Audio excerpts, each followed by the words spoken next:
Hello नमस्कार मंडळी, कसं काय बरं आहे ना. आज आहे आषाढी एकादशी निमित्त सर्व भाविकांचे हार्दिक स्वागत.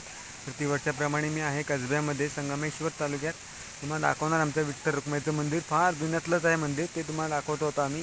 एकदम फार जुन्यातलंच आहे विठ्ठल रुक्माईचं. तसे पंढरपूरमध्ये पण एकत्र नाही, तसे इकतही एकत्र नाही आहेत. ते तुम्हाला दाखवणार आम्ही ते. हे बघा, आता हे मंदिर आहे छोटंसं आतमध्ये.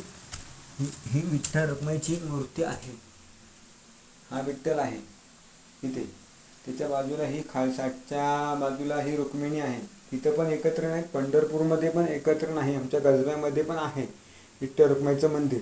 प्रतिवर्षाप्रमाणे ह्याही वर्षी श्री विठ्ठल भक्तांचे हार्दिक स्वागत.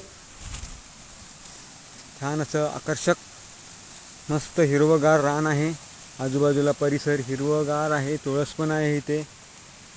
हे विठ्ठल रुक्माईचं मंदिरावरती सगळी झाडवट ही अशी रुजलेली आहेत. कळस पण तो जरा ते ढगरलं आहे, कोसळले झाडं बिडं त्याच्यावर रुजलेली आहेत, त्याच्यामुळे ते व्यवस्थित का वाटत नाही. हे छान असं आहे. आमच्या इथे पण आहे आणि फाडीचं बांधकाम आहे. आतमध्ये वरती कळस काळ्या दगडाचीच आहेत कोरलेले, अशी छान अशी. हे बघण्यासारखं आहे विठ्ठल रुक्माईचं मंदिर. तुम्हाला मी दाखवणार आता आम्ही. हे बघा, हे जे आहे विठ्ठल रुक्माईचं मंदिर. पांडुरंग हरी वासुदेव रामकृष्ण हरेरी पांडुरंगा विठ्ठला.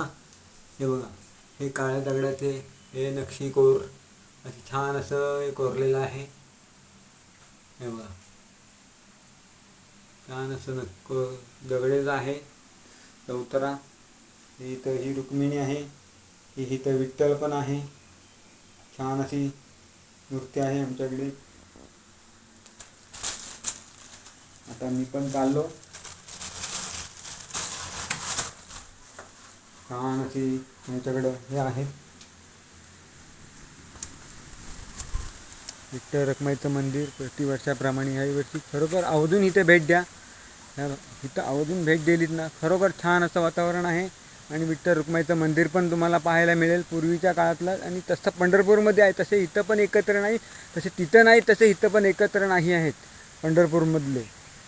असं छान असं वातावरण. तुम्हाला कसा वाटलं हा सीन? आवडल्यास लाईक करा, व्हिडिओ आवडल्यास लाईक करा, शेअर करा, सबस्क्राईब करा, बेल आयकॉन ठीक करायला विसरू नका. धन्यवाद धन्यवाद धन्यवाद.